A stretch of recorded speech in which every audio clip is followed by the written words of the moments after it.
बिस्मिल्लाहिर्रहमानिर्रहीम। अस्सलामु अलैकुम वरहमतुल्लाहि वबरकातुहू। शौहर के साथ भलाई करने का फ़ायदा, शौहर का एहतराम करने का सवाब। एक जिंदा औरत जब कब्र में लेटी तो उसके साथ क्या हुआ? हज़रत मैमूना रज़ियल्लाहु अन्हा फरमाती हैं कि नबी करीम सल्लल्लाहु अलैहि वसल्लम ने फरमाया, जो औरत अपने शौहर की इताअत करे और उसके हकूक़ को अदा करे, नेक बातों को याद करे, नफ्स और माल की खयानत से परहेज करे, तो ऐसी औरत का जन्नत में शहीदों से एक दर्जा कम होगा। अगर शौहर भी उसका मोमिन और बेहतर अखलाक वाला है तो ये औरत उसे मिलेगी, वरना ऐसी औरत की शादी अल्लाह ताला शहीदों से कर देगा।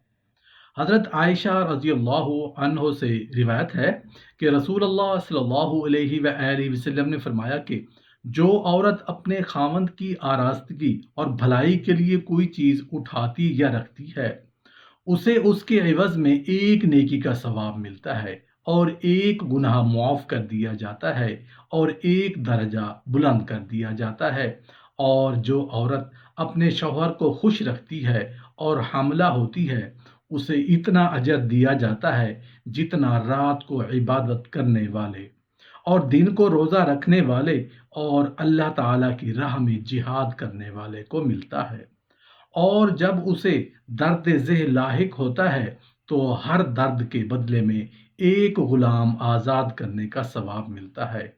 और जब बच्चा माँ के पिस्तान चूसता है तो हर मर्तबा के एवज में भी औरत को एक गुलाम आज़ाद करने का सवाब मिलता है। उम्मुल मोमिनीन हज़रत उम्मे सलमा रज़ियल्लाहु अन्हा फरमाती हैं कि मैंने एक बार अपने शौहर अबू सलमा रज़ियल्लाहु अन्हु से कहा कि मुझे मालूम है कि अगर किसी के शौहर को जन्नत नसीब हो और औरत उसके बाद दूसरा निकाह ना करे तो अल्लाह ताला उस औरत को भी शौहर के साथ जन्नत में जगह दे देता है। यही सूरत मर्द के लिए है। तो हम तुम मुआयदा कर लें कि न तुम मेरे बाद निकाह करना न मैं तुम्हारे बाद। हज़रत अबू सलमा रज़ियल्लाहु अन्हु ने जवाब दिया, क्या तुम मेरी इताअत करोगी? उम्मे सलमा रज़ियल्लाहु अन्हा ने कहा, सिवाय आपकी इताअत के मुझे किस बात में खुशी हो सकती है? अबू सलमा रज़ियल्लाहु अन्हु ने दुआ मांगी, या अल्लाह, मेरे बाद उम्मे सलमा रज़ियल्लाहु अन्हा का निकाह मुझसे बेहतर शख्स से करना। और जब अबू सलमा रज़ियल्लाहु अन्हु का इंतकाल हो गया तो मैं अपने दिल में कहती रहती थी, सोचती रहती थी कि अबू सलमा से बेहतर कौन होगा। जब मेरा निकाह आप सल्लल्लाहु अलैहि वसल्लम से हो गया तो अब आप सल्लल्लाहु अलैहि वसल्लम सारी कायनात से बेहतरीन है। औरत चाहे तो अपने घर को जन्नत का नमूना बना सकती है और चाहे तो जहन्नम में भी तब्दील कर सकती है। वो अपने शौहर को तरक्की की बुलंदियों पर भी पहुंचा सकती है और तनज़ली की तरफ भी ले जा सकती है। औरत अगर शौहरदारी के फ़न से बखूबी वाकिफ़ हो और खुदा ने उसके लिए जो फ़राइज़ मुकर्रर फरमाए हैं उन्हें पूरा करे तो एक मर्द को, बल्कि एक नहायत मामूली और नाअहल मर्द को एक लायक और बासलाहियत शौहर में तब्दील कर सकती है। एक नौजवान बेटा सख्त बीमार हुआ, जिस पर उसकी वालिदा ने नज़र मानी कि अल्लाह ताला मेरे बेटे को शिफा अता फरमा दे तो मैं 7 दिन के लिए दुनिया से निकल जाऊंगी। चुनाचे शाफी मुतलिक ने मरीज को शिफा अता फरमा दी, मगर वो औरत अपनी नज़र पूरी ना कर सकी। उसके बाद उस औरत ने ख्वाब देखा कि कोई बुजुर्ग फरमा रहे हैं, ऐ खुदा की बंदी, तू अपनी नज़र पूरी कर ताकि खुदा की बाज पुर से महफूज रह सके। सुबह हुई तो उस औरत ने अपने लड़के को बुलाकर तमाम वाक़या बयान किया और उससे कहा कि कब्रिस्तान में मेरे लिए कब्र खोद कर मुझे उसमें दफन कर दे। चुनाचे लड़के ने अपनी वालिदा के हुक्म की तामील की और उसे जिंदा ही दफन कर दिया। और उस औरत ने कब्र में दुआ की, ऐ मेरे परवरदिगार, मैंने अपनी वुसअत के मुताबिक अपनी नज़र पूरी कर दी, अब तू मुझे कब्र की आफतों से महफूज रख। इतने में क्या देखती है कि उसके सर की जानिब एक रोशनदान है। औरत ने उस रोशनदान में झांका तो एक बाग नजर आया जिसमें 2 औरतें मौजूद थीं, जिन्होंने उस औरत को आवाज दी कि बीबी हमारे पास चली आ। خدا کی قدرت سے وہ روشن دان کشادہ ہو گیا اور جس سے نکل کر وہ عورت باغیچے میں ان دونوں عورتوں کے پاس جا پہنچی، اور وہاں پہنچ کر اس نے دیکھا کہ باغ میں ایک پاکیزہ حوض ہے جس پر وہ دونوں عورتیں بیٹھی ہیں۔ اس عورت نے ان دونوں کے پاس پہنچ کر اس دونوں کو سلام کیا، لیکن ان میں سے کسی نے اس کے سلام کا جواب نہیں دیا۔ اس عورت نے ان سے پوچھا کہ تم تو ابھی بات چیت کر رہی تھی، آخر میرے سلام کے جواب سے کیا معنی پیش آیا؟ اس کو ان دونوں عورتوں نے جواب دیا کہ سلام تو اطاعت و بندگی ہے اور ہم یہاں اس سے روک دیے گئے ہیں۔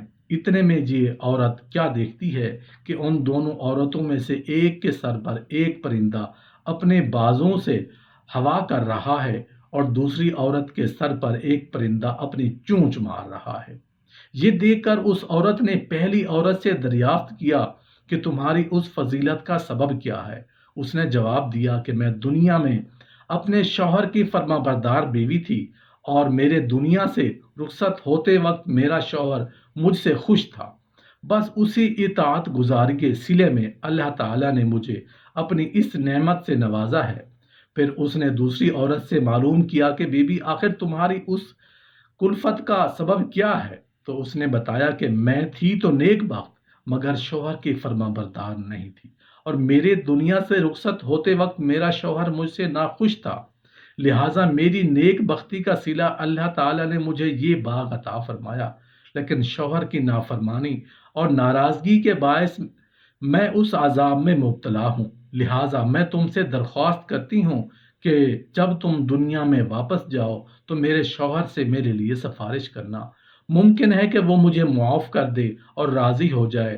چنانچہ جب اس مدفونہ عورت پر 7 دن گزر چکے تو ان دونوں عورتوں نے اس کو بتایا کہ دیکھو اب تم اپنی قبر میں چلی جاؤ، تمہارا لڑکا آیا ہوا ہے۔ اس بات کو سن کر اس عورت نے اپنی قبر میں آ کر دیکھا تو معلوم ہوا کہ میں اس کا لڑکا قبر کھود رہا ہے۔ پھر جب وہ لڑکا اپنی والدہ کو لے کر گھر پہنچا تو خبر مشہور ہو گئی کہ فلاں عورت اپنی نظر پوری کر کے قبر سے نکل آئی ہے۔ اس خبر کو سن کر جوک در جوک لوگ اس کی ملاقات کو آنے لگے، جن میں اس عورت کا شوہر بھی تھا جس نے اس عورت سے اپنی سفارش کی درخواست کی تھی۔ اس عورت نے اس شخص سے اس کی بیوی کا تمام حال بیان کر کے اس کی سفارش کی، جس پر اس شخص نے بیوی کا قصور معاف کر دیا۔ تو اس عورت نے خواب میں دیکھا کہ اس کی بیوی اس سے کہہ رہی ہے، بی بی تیری وجہ سے اللہ نے مجھے عذاب سے نجات دے دی، تیری بھی اللہ گناہ معاف کرے اور تجھے اس کی بہتر جزا عطا فرمائے۔ دیکھیے شوہر کی فرما برداری کا کتنا بڑا صلہ ہے۔ اللہ تعالی ہماری تمام بہنوں کو اطاعت شوہر کی توفیق عطا فرمائے اور ہر آن حقوق العباد کی فکر کرنے اور اسے پورا کرنے کی توفیق عطا فرمائے، آمین یا رب العالمین۔